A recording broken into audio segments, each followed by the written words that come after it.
Muy buenas a todos y a todas, yo soy Antonio de Iberozoa y hoy os doy la bienvenida con un invitado muy especial.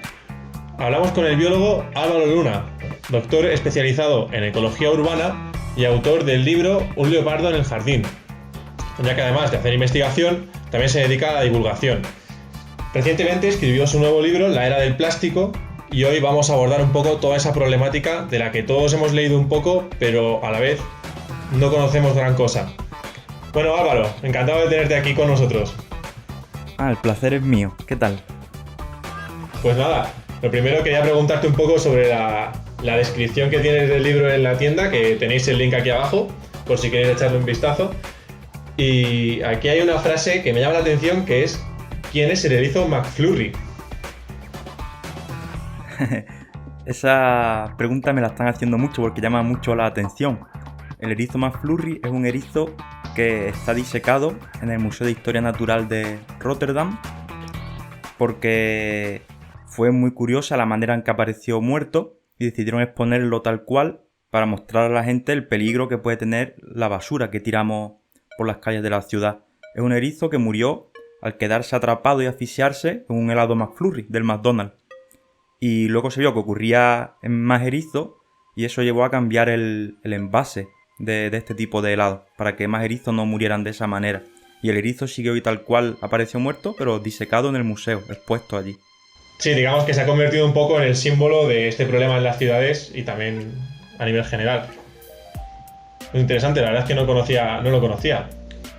Bueno, es hora de ponerse un poco más técnicos, así que vamos a hablar del protagonista de toda esta historia, del plástico, porque no todos son iguales.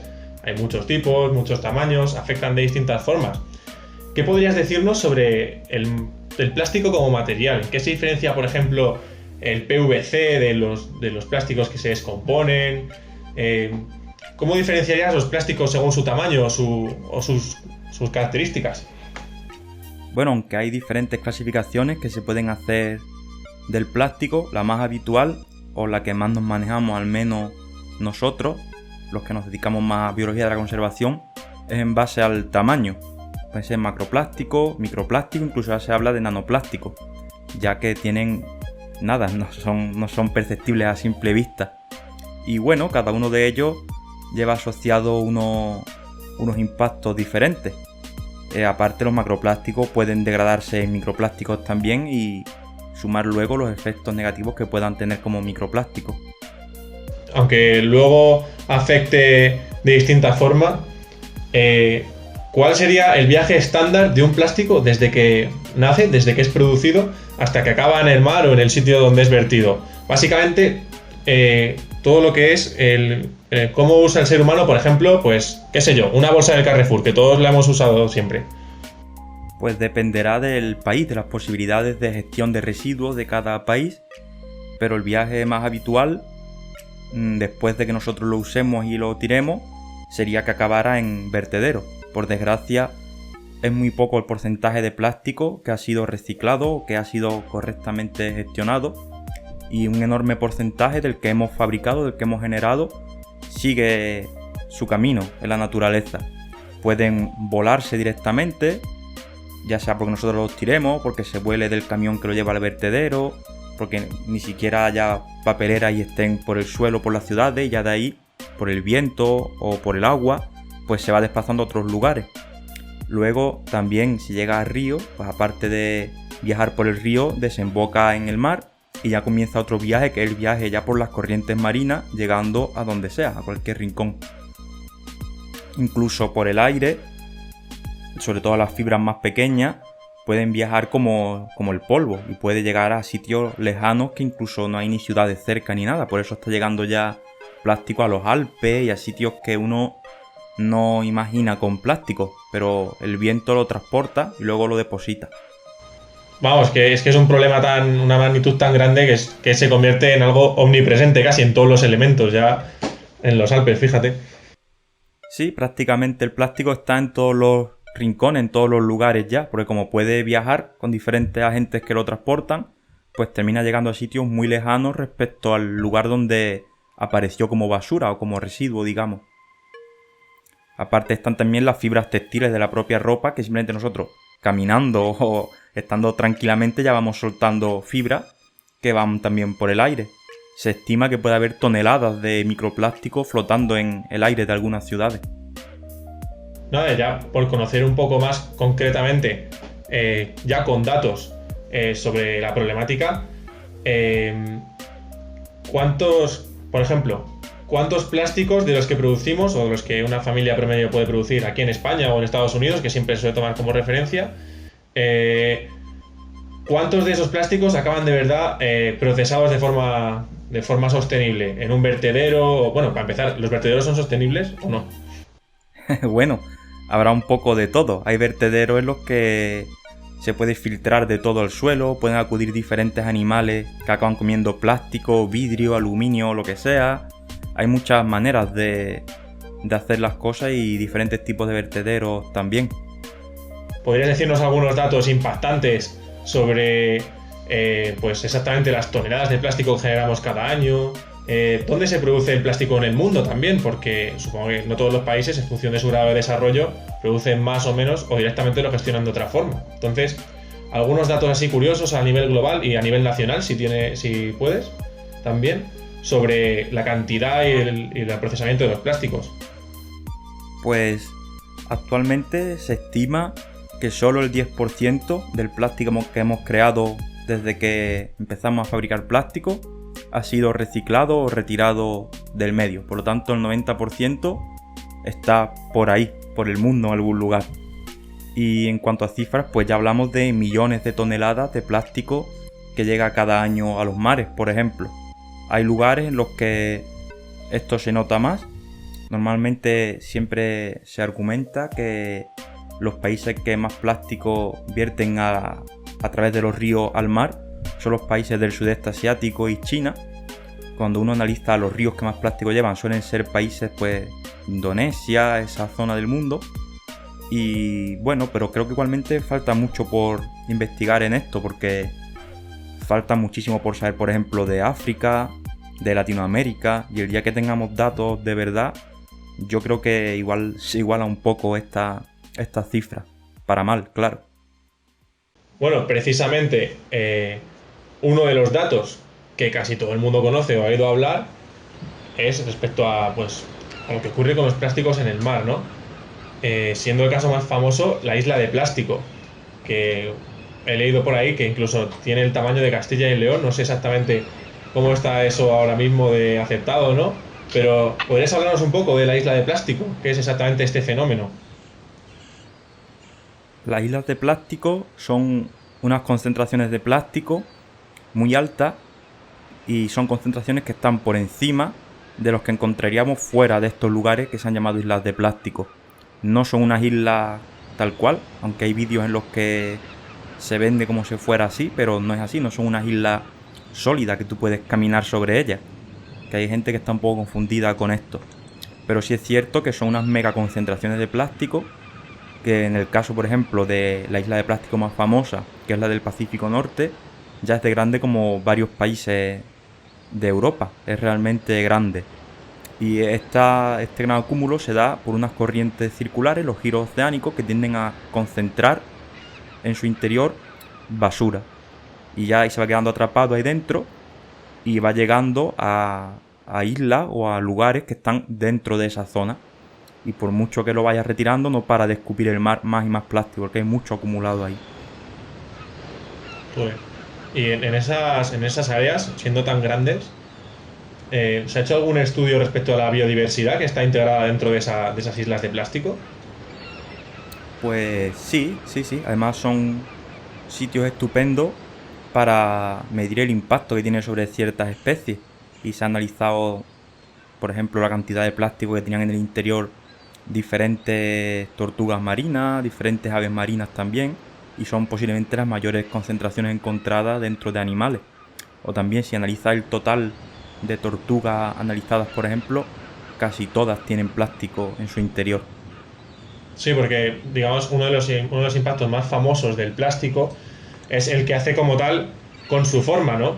El típico atragantamiento por las tortugas marinas, que lo confunden con medusas y otros animales de su alimentación.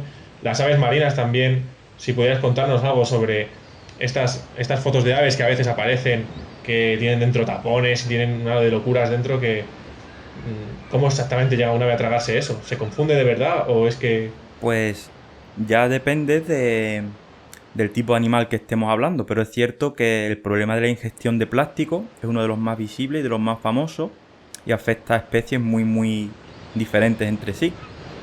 En algunos casos podemos considerar que lo ingieren sin querer, por ejemplo las ballenas, cuando dan esas bocanadas tan grandes para ingerir el krill que consumen, por ejemplo, pues claro, en el fondo también va para adentro todo lo que está ahí flotando, pueden ser partículas de plástico.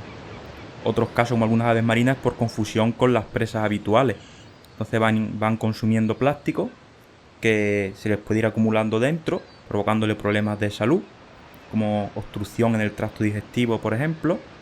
O puede darse el caso de que los adultos ceben a los pollos con ese alimento tan extraño que llevan, que es basura. Por lo tanto, esos pollos no salen adelante, que mueren débiles, de hambre. Entonces, bueno, eso es quizás lo más famoso que ocurre cuando los animales ingieren. Igual también con las tortugas marinas, tienen obstrucciones luego en el tracto digestivo.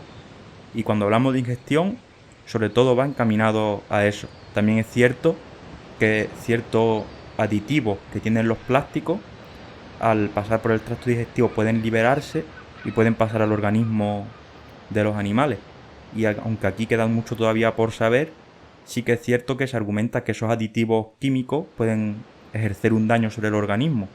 Pueden afectar al sistema endocrino, por ejemplo. Y fisiológicamente no afectan más los microplásticos que en su degradación también pueden liberar tóxicos y demás, como tú estás diciendo. Por ejemplo, en los peces,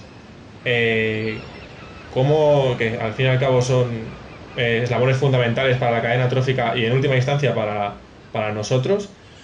El tema de los microplásticos, ¿cómo los peces integran eso en su metabolismo? ¿Tiene repercusiones en su fitness o en su tasa de reproducción? Pues de nuevo falta mucho por investigarse, porque aunque ahora sale mucho sobre el plástico, la realidad es que falta mucho por investigarse todavía, tanto en ecosistemas marinos como sobre todo terrestres. Y en cuanto a peces, pues también cada vez se detecta plástico en el interior de muchos peces. Suele ocurrir que aparece en el tracto digestivo, no ha pasado a otros tejidos, pero igualmente habría que seguir investigando pues posibles efectos. Por ejemplo, se está detectando en algunos animales cómo la presencia de plástico puede alterar la microbiota intestinal, que a su vez pues tiene bastantes connotaciones. ¿Sabrías decir, digamos, qué animal marino o qué grupo reducido de animales marinos son los más afectados por los plásticos? Al final tenemos que decirlo en base a lo que conocemos, pero como falta tanto por conocer, podemos tener muchos sesgos si afirmo algo así. De lo que hay más información, pues son aves marinas, diferentes aves marinas del mundo, algunos cetáceos también, y tortugas marinas. Pero claro, con el montón de especies que hay, de las que muchas apenas sabemos nada, es difícil aventurarse a decir en total cuáles pueden ser las más afectadas. Es que pienso en especies marinas y mejillones y especies filtradoras también pueden verse afectadas, peces de distinto tamaño, incluso ya hablamos de también especies que viven en el fondo, incluso a miles de metros, que ya se está encontrando plástico muy abajo en el fondo del mar y no sabemos, ya digo, típicos peces que apenas hemos visto alguna imagen en documentales porque viven tan al fondo que no podemos acceder mucho a ellos. Es posible que estén interaccionando con plástico del que está flotando, que va cayendo poco a poco al fondo, y falta mucho por saber. Claro, todos tenemos siempre en la cabeza pues la imagen esa tan famosa de un caballito de mar, por ejemplo, enredado en un bastoncillo del oído, pero es que te paras a pensar en la cantidad de taxones y de animales. Bueno, y no solo animales, también todo el zooplancton, todo el fitoplancton, las comunidades incluso microbianas de algunos sitios. Es que toda la red de ecosistémica y ecológica que hay montada en el mar se ve alterada en muchísimas fases, no solo en los más... Claro, es un elemento que además está tan presente que puede tener diferentes interacciones, muchas ramificaciones que no hemos sido capaces aún de averiguar. y que en el futuro pues cualquiera sabe lo que puede ir saliendo. Ya se están viendo más y más efectos, más interacción negativa del plástico con diferentes especies, pero ya digo que creo que los próximos años seguirá saliendo todavía más y mucho será muy sorprendente. En ecosistemas marinos, en ecosistemas terrestres falta prácticamente todo, o sea, se sabe muy poco, aunque hay especies de las que se sabe un poco más porque por ser frecuentes en vertederos pues interaccionan mucho con el plástico. El caso de las cigüeñas, animales que lo están usando para los nidos, como las propias cigüeñas, que parecen ser una doble víctima del plástico por ingestión y también por quedarse enredadas sus patas en plástico. Pero en fin, queda también mucho por saber en tierra firme. De hecho, ahora mismo te iba a preguntar sobre la tierra firme, pero antes quería saber si conoces exactamente o hay estudios sobre cómo afecta ya todo este plástico de la cadena trófica a los seres humanos. O sea, si se ha detectado alguna nueva patología, si no se sabe nada, no podemos metabolizarlo, si podemos metabolizarlo, hay un poco de información de todo. Por ahora es difícil adivinar lo que está ocurriendo, porque aparece de vez en cuando información, pero suele ser información como rodeada de mucha desinformación. Como que uno va buscando y cada vez llega a foros y a páginas más extrañas. Entonces, bueno, hay que ser responsable y esperar a que salgan artículos muy muy buenos, que vayan demostrando las cosas de verdad. Que es posible que así sea, que conforme más se investigue pues se descubran efectos negativos de tener algún derivado del plástico en nuestro interior circulando por el torrente sanguíneo o por donde sea. Pero por ahora también en este sentido sigue faltando mucha investigación por hacer, que creo que va a ir saliendo. Ahí ya se sabe que van saliendo algunas cosas, pero para hablar con responsabilidad queda todavía esperar un poco. Sí, esperemos que esto, la verdad, sea un tema que cada vez vaya más, tanto en difusión como sobre todo en investigación, porque es que al fin y al cabo sin la investigación no podemos hacer gran cosa, como en ningún otro apartado.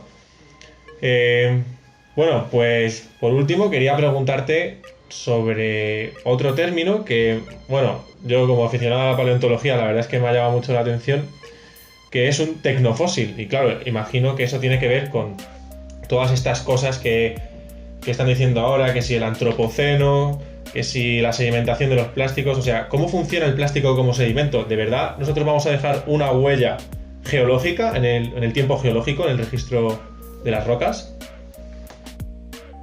Se está hablando mucho de eso últimamente, de diferentes elementos característicos de nuestra vida actual, que al ser nosotros tanto y estar generando tanto desecho, se rumorea o se dice que es posible que alguna señal quede de cara al futuro, que algún día los investigadores del futuro podrán decir, pues esta capa obedece a esta etapa de la historia humana. Entonces el plástico es uno de esos candidatos. Hay lugares como vertederos en los que puedes excavar hasta 70 años después de haberse enterrado los residuos y está todo intacto, objetos creados por nosotros. Y hay pequeños trocitos de plástico que se pueden ir quedando adheridos a las rocas o a paredes de ríos, por ejemplo. Ya se van mezclando con el sedimento. Incluso en la tierra mismo, en lugares en los que en campos agrícolas el plástico en vez de retirarse se trocea y se mezcla con la propia tierra, que es una práctica muy extraña pero que se está haciendo, pues ese plástico en pequeños trocitos va quedando ahí y eso no desaparece en un momento, ¿eh? El plástico puede tardar cientos de años en desaparecer y si está fuera, si está ya enterrado y bajo tierra, digamos, y no llegan agentes erosivos como el sol, la luz, pues más puede durar. Vamos, que en tierra firme también está quedando eso, una huella y unos impactos que trascienden casi de cualquier otra cosa que hemos podido analizar hasta ahora, que es alucinante. Y bueno, de todos modos, no estaríamos tratando esto si tampoco no hubiera esperanza de cambiarlo, ¿no? Ahora es hora de hablar un poco de las soluciones, de las cosas que se hacen a favor de esto. Tú, por ejemplo, en tu opinión personal, conforme has ido construyendo este libro y te has ido informando, ¿cómo ves el futuro a nivel social y a nivel global también? O sea, el futuro a corto y a largo plazo de la gestión de los plásticos o de la actitud de las personas de cara a esto. Pues no me gusta ser pesimista, pero la situación es complicada porque aunque uno percibe que se está poniendo freno al consumo de ciertos plásticos, al uso desenfrenado, es cierto también que la prohibición de algunos de los más habituales que usamos en casa, aunque está bien, no soluciona el problema. Y aparte es tanto el que ya está en circulación por el planeta fuera de nuestro control y carecemos además de soluciones factibles para aplicarla en todo el mundo, que todo hace indicar que el plástico va a seguir circulando mucho tiempo por todos los ecosistemas. Porque es mucho el que hay, mucha cantidad, y hablamos a veces de partículas muy muy muy pequeñas que no hay manera realista de extraerlas de donde esté. Y a nivel social, o sea, a nivel de concienciación, ¿crees que la gente de verdad, a pesar de que todo es verdad que está yendo un poco a mejor, va a ser suficiente? O sea, ¿de verdad tenemos tiempo para cambiar todo esto? Creo que, como ocurre con otros muchos problemas, estamos en una contrarreloj en la que no hacemos todo con la eficacia que deberíamos para solucionar de verdad muchos de los problemas que afectan al medio ambiente. En el caso de los plásticos, pues sí, bueno, igual cada vez se ve más concienciación, en algunos países más que en otros, en algunos sitios más que en otros, pero bueno, creo que sigue faltando bastante para que eso se note mucho, mucho, mucho de verdad. Y además solemos pensar en sitios como España, pero es que si vas a otros muchos lugares del mundo, no son conscientes de que la basura es un problema, no son conscientes de que es algo que tengamos que solucionar, ¿sabes? No tienen una posibilidad real de pensar en estas cosas. Y hay lugares del mundo donde se generan auténticas burradas de basura cada día. Y yo he llegado a ver ríos en los que no se ve el agua. El agua estaba sepultada entre botellas. No ves el agua. O igual, sitios que son de tierra y ves botellas y todo tipo de basura, pero muchísimas. Y esos países no tienen una posibilidad real hoy en día de frenar eso. Y respecto a eso, ¿podrías decirnos alguna campaña que esté, por ejemplo, haciendo actuaciones en estos países? O directamente sitios web, sitios de consulta en los que nosotros podamos informarnos sobre cómo podemos aportar tanto a nuevas campañas como nosotros como individuos, qué podemos hacer para frenar este problema, qué plásticos dejamos de usar, cuáles, por ejemplo, las pajitas, qué plásticos podemos dejar de usar o sustituir por productos biodegradables. Digamos, ¿podrías darnos referencias sobre sitios en los que consultar todo esto y actuaciones que hacer como en casa, con la familia, por ejemplo? Pues a nivel de cada uno, al final lo que se puede hacer es aplicar el sentido común. Tú piensas en el día a día y hay objetos de plástico que ya existen, ya conocemos y también los usamos. Tienen unos sustitutivos que podemos volver a usar o usar en mayor medida. Hablo de cubiertos, vasos, platos, muchos objetos. Entonces a nivel de cada uno, pues eso, intentar reducir en lo posible. Luego ya a otros niveles, pues cada vez hay más marcas que reutilizan plásticos que se recogen del mar o de las playas y hacen pues desde redes de vóley playa a calzado deportivo, camisetas. Cada vez se busca más eso. El que ya está por ahí, eso que llamamos basura, pues no llamarlo basura, darle otra vida y mantenerlo aún como material utilizable. Y eso reduciría mucho el que al final va al medio. Frenamos un poco esa entrada en el medio. Sí, claro, además si nosotros como individuos también aumentamos la demanda de ese tipo de productos, muchas veces grandes empresas, grandes compañías, al final es lo que se mueve es por el dinero, por lo cual es lo que van a ir buscando cada vez productos que demande más la población, y si la población está más concienciada y demanda productos de ese tipo, al final también con esas pequeñas actitudes podemos cambiar el mundo respecto a esto. Ahora, hablando del mundo y de la situación mundial que vivimos, hay unos nuevos residuos que están por todas partes, las mascarillas y los guantes, todo lo asociado al COVID. ¿Cómo podríamos procesar eso? ¿En casa o dónde deberíamos llevar ese tipo de residuos? Eso es complicado, porque ha sido todo tan repentino. Eran productos como las mascarillas que apenas conocíamos, menos en nuestra vida diaria muchas personas no usábamos mascarillas. Y de repente nos vemos con un producto que se vende por millones y que no sabemos muy bien qué se hace luego con él. Y está el problema de que cada vez aparece también más en la naturaleza, como cualquier otra basura, ¿eh? Ahora nos fijamos mucho en las mascarillas y eso porque como todos estamos un poco obsesionados con las mascarillas, pues las percibimos rápido en la playa, en el campo, pero que igual que de siempre ha habido otras basuras y no reparábamos en ellas. Al final se trata pues de que hay gente que es un poco guarra y que no hace las cosas debidamente, y debemos empezar por poner cada uno un poquito de cabeza en el asunto. Luego pues claro, yo creo que aún no conocemos muchas maneras de reciclar estos materiales ni hemos visto muchas posibilidades. Así que es un residuo que de repente ha aparecido en nuestras vidas y además de forma muy abundante y muy visible. Y ya por último, la última pregunta, que además es una de mis favoritas. Respecto a la ingeniería, los nuevos inventos, o sea, a pesar de que aún queda mucho por hacer, también se oye hablar de nuevos barcos, nuevos dispositivos que filtran el plástico, que son capaces de procesarlo, de retirar el 90% del plástico de los mares y cosas así. E incluso bacterias que procesan el plástico y lo degradan, y lo hacen un producto tratable. ¿Podrías describirnos o hablar de alguna de estas nuevas invenciones que podrían salvar el mundo, digamos? Sí, están surgiendo diferentes ideas que al menos muestran que conocemos que hay un problema y que estamos poniéndole empeño en intentar solucionarlo. El problema es que muchas de estas soluciones tienen contras que hay que tener en cuenta que son bastante graves. Entonces esas ideas hay que seguir refinándolas mucho para que puedan ser aplicables y buenas de verdad, que es lo que deseamos.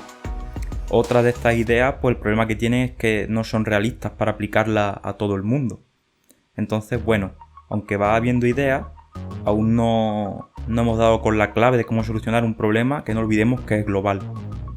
Por ejemplo, existen lo que tú antes has mencionado, estos barcos con unos filtros que van filtrando el plástico de la superficie, pero claro, al final encontramos que hay mucho plástico que ya no está en la superficie.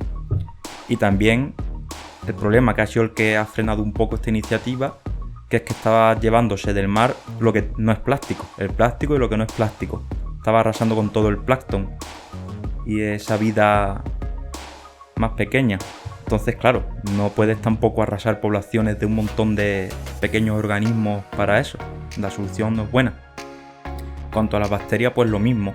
En condiciones de laboratorio se consigue, pero ya una aplicación que todos los países puedan usar algo así y que eso tenga un efecto que veamos, pues es complicado.